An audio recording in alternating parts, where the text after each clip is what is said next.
Hello friends, welcome back to my channel. அனைவருக்கும் மிகப்பெரிய வணக்கம். இன்றைக்கி எதை பற்றின வீடியோ அப்படின்னு சொல்லி பார்த்தீங்கன்னா, கர்ப்ப காலகட்டத்தில் கர்ப்பிணிகளுக்கு வரக்கூடிய இருமல், சளி இந்த மாதிரியான பிரச்சனைகள் வயிற்றில் இருக்கக்கூடிய குழந்தைய பாதிக்குமா அப்படின்றத பற்றின A to Z டீட்டெயிலாக இந்த வீடியோவில் சொல்லியிருக்கேன். நார்மலாக நம்ம ப்ரெக்னெண்ட்டாக இல்லாத போது நம்மளுக்கு ஏதாவது இருமல், சளி வந்ததுன்னா அதை பற்றி நம்ம பெரிதளவில் கேர் பண்ணிக்க மாட்டோம். அதுவே ப்ரெக்னெண்ட்டாக இருக்கிறப்ப வந்தது அப்படின்ற பட்சத்தில் அது குழந்தைய பாதிக்குமோ, அதுக்கு ஏதாவது ஆபத்தை ஏற்படுத்துமோ அப்படின்னு சொல்லி நிறைய பயம் அப்படிங்கிறது வரும். நார்மலாக கர்ப்ப காலகட்டத்தில் வரக்கூடிய இந்த சளி, இருமல் குழந்தைய பாதிக்குமான்னு கேட்டிங்கன்னா பெரிதளவில் பாதிக்கவே பாதிக்காது, 100%. ஆனால் எந்த வகையில் அமைஞ்சால் அது பாதிக்கிறதுக்கான வாய்ப்புகள் அதிகம் அப்படின்னு சொல்லி கேட்டிங்கன்னா, தொடர் இருமல், தொடர் சளி இல்லை தொடர் காய்ச்சல் அப்படிங்கிறது வந்துட்டே இருக்குது அப்படின்ற பட்சத்தில் குழந்தைய பாதிக்கிறதுக்கு வாய்ப்பு இருக்குது. எக்ஸாம்பிள் சொல்லணும்னா, நார்மலாக நம்ம ப்ரெக்னென்ட் ஆகாமல் இருக்கிறப்ப நம்மளுக்கு சளி, இருமல் இது 7 நாளைக்கு மேலே போணுச்சுன்னா அது ஆபத்து அப்படின்னு சொல்லி சொல்கிறாங்களே, அதே மாதிரி தான் கர்ப்ப காலகட்டத்தில் நைட்டாக வந்தது அப்படின்னா அது பெரிதளவில் உங்கள் உடம்போடு போயிடும். அதுவே அதிகமானுச்சு அப்படின்னா குழந்தையும் சேர்த்து பாதிக்கிறதுக்கு வாய்ப்பு இருக்குது. குழந்தைய எப்போ பாதிக்கிறதுக்கு வாய்ப்பு இருக்குது அப்படின்னு சொல்லி பார்த்தீங்கன்னா, உங்களுக்கு ஃபீவர் அப்படிங்கிறது வருது அப்படின்னா கர்ப்பத்துடைய இயர்லி ட்ரைமஸ்டரில் உங்களுக்கு அதிகப்படியான காய்ச்சல் இருந்துச்சுன்னா அது கண்டிப்பாக கருவுடைய ஆரோக்கியத்தை பாதிக்கிறதுக்கு அதிக வாய்ப்புகள் இருக்குது. ஏன்னா இயர்லி ஸ்டேஜில் குழந்தைக்கு எந்தவித இம்யூனிட்டி பவர் அப்படிங்கிறதும் இருக்காது. ஆரம்ப கட்டத்தில் அவங்க ரொம்ப மைனூட் சின்ன கருவாக தான் இருப்பாங்க. அவங்க வளர்கிறதுக்கு நிறைய மினரல்ஸ் அப்படிங்கிறதும் தேவை, ப்ரோட்டீன்ஸ், விட்டமின்ஸ் எல்லாமே தேவை. நீங்கள் கர்ப்ப காலத்தோடைய அந்த ஃபர்ஸ்ட் ட்ரைமஸ்டர்லேயே ரொம்ப நோய்வாய்ப்பட்டீங்க அப்படின்னா குழந்தைக்கு எந்தவித நோய் எதிர்ப்பு சக்தியும் போகாது. அதனால் இயர்லி மிஸ்கேரேஜ் ஏற்படுறதுக்கு வாய்ப்பு இருக்குது. பொதுவாக இதை யாரையும் பயம்படுத்துறதுக்காக நான் சொல்லலை, இது ஒரு விழிப்புணர்வுக்காக இப்படி இருக்கிறதுக்கு வாய்ப்பு இருக்குது அப்படின்றத நான் சொல்கிறேன். ஆனால் 100% இப்படி தான் நடக்கும்னா கிடையாது. ஆனால் நீங்கள் அதுக்கான சரியான ட்ரீட்மெண்ட் எடுக்கிறீங்க அப்படின்ற பட்சத்தில் எந்தவித பிரச்சனையுமே வராது. மிஸ்கேரேஜ் போகிற அளவுக்கு எந்தவித ஒரு பெரிய ஆபத்தும் ஆகாது. ஆனால் இந்த சளி, காய்ச்சல், இருமல் இது மிஸ்கேரேஜுக்கு தான் கண்டிப்பாக கொண்டு போகுமான்னு கேட்டிங்கன்னா கண்டிப்பாக கிடையாது. சில அஃபெக்டை ஏற்படுத்தும். குழந்தையோட க்ரோத்தில் ஒரு 2 நாள் பின்தங்கி இருக்கும், இல்லை 3 நாள் பின்தங்கி இருக்கும். அந்த மாதிரி இருக்குமே தவிர்த்து அவங்களுடைய க்ரோத் ஃபுல்லாமே டவுன் ஆகி அவங்க மிஸ்கேரேஜ் ஆகிற அளவுக்கு ஆக மாட்டாங்க. காய்ச்சல் அப்படிங்கிறது குழந்தையோடைய வளர்ச்சியில் சில பாதிப்புகளை ஏற்படுத்தலாம். அதுவும் தொடர் காய்ச்சலாக இருந்தால் தான், டைஃபாய்டு, சிக்கன் குனியா இந்த மாதிரியான காய்ச்சல் வந்தால் தான் உங்களுக்கு பிரச்சனை. ரெண்டாவது அப்படின்னு சொல்லி பார்த்தீங்கன்னா, தீவிரமான வைரஸ் தொற்று எல்லாமே வரதுக்கு வாய்ப்பு இருக்குது. அதாவது சாதாரண சளி எப்படி இருக்கும் அப்படின்னு சொல்லி எல்லாருக்குமே தெரியும்.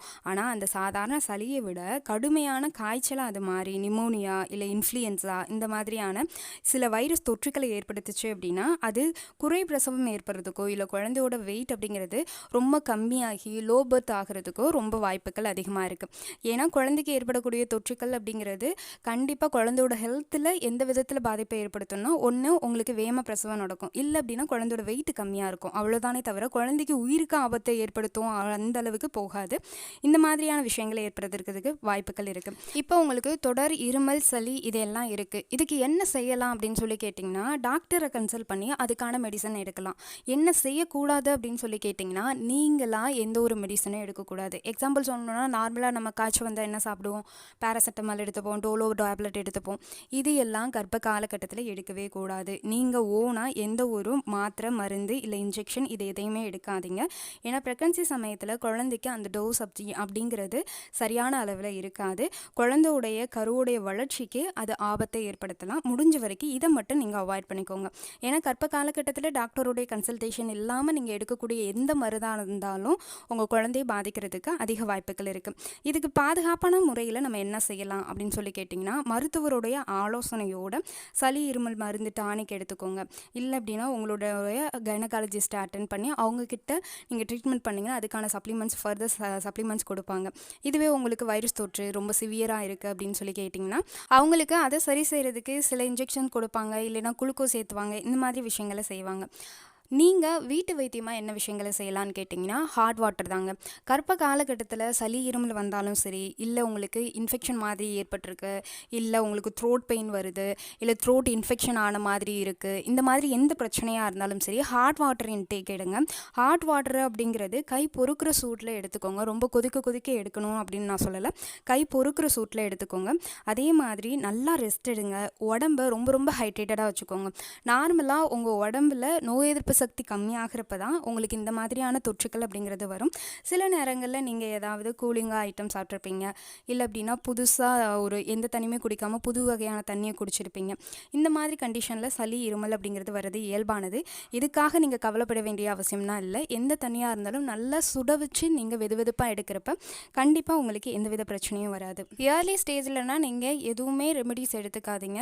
வெறும் ஹாட் வாட்டர் மட்டும் எடுத்துக்கோங்க. ஃபீவருக்காக எந்த ஒரு டேப்லெட்டுமே எடுக்காதீங்க. நீங்கள் பக்கத்தில் இருக்க ஏதோ ஒரு ஹாஸ்பிட்டல் போகிறீங்கன்னா நீங்கள் ப்ரெக்னெண்ட்டாக இருக்கீங்க அப்படின்றத அவங்களுக்கு இன்ஃபார்ம் பண்ணுங்கள். ஏன்னா அவங்க போடக்கூடிய அந்த டோசேஜ் அப்படிங்கிறது உங்கள் உடம்புக்கு சூட்டபிள் ஆகும். ஆனால் பேபியோட ஹெல்த்துக்கு அது சூட்டபிள் ஆகாது. அதுவும் ஏர்லி ப்ரெக்னன்சி அப்படின்றதுல முடிஞ்ச வரைக்கும் அது எல்லாத்தையும் பார்த்துக்கோங்க. இது இல்லாமல் வீட்டு வைத்தியம் பண்ணலாமா அப்படின்னு சொல்லி தயவு செஞ்சு வீட்டு வைத்தியம் இந்த கசாயம் அந்த கசாயம்னு சொல்லி எந்த கசாயமும் எடுக்காதீங்க. முடிஞ்ச வரைக்கும் ஹாட் வாட்டர் எடுங்க. இதை தாண்டி வேது பிடிக்கிறதுன்னு சொல்லுவாங்க, ஆவி பிடிக்கிறதுன்னு கூட சொல்லுவாங்க. அந்த மாதிரி விஷயங்களை வேணால் நீங்கள் ஃபாலோ பண்ணலாம். பேசிக்காக கர்ப்ப காலகட்டத்தில் ஏற்படக்கூடிய இருமல், சளி, ஃபீவர் இது எல்லாம் பெரிதளவில் இது வரைக்கும் எந்த ஒரு பெண்ணையும் பாதித்தது கிடையாது. 100ல் ஏதோ ஒரு பெண்ணுக்கு தான் ஏற்பட்டிருக்குமே தவிர்த்து எல்லா பெண்களுக்கும் ஏற்படாது. அதனால இதை பற்றி நீங்கள் கவலைப்பட வேண்டாம். இந்த வீடியோ கண்டிப்பாக பயனுள்ள தகவல் தந்திருக்கும்னு நினைக்கிறேன். வீடியோ பிடிச்சிருந்தா ஒரு லைக் கொடுத்துருங்க. இது மாதிரியான இன்ட்ரெஸ்டிங்கான விஷயங்களை நீங்கள் ரெகுலர் அப்டேட்டாக தெரிஞ்சுக்கணும்னு நினச்சிங்கன்னா நம்ம சேனலை ஃபாலோ பண்ணிக்கோங்க. இந்த வீடியோ பார்த்தமைக்காக அனைவருக்கும் மிக்க நன்றி. உங்களுடைய கர்ப்பகால பயணம் இனிதாக அமைய எனது வாழ்த்துக்கள்.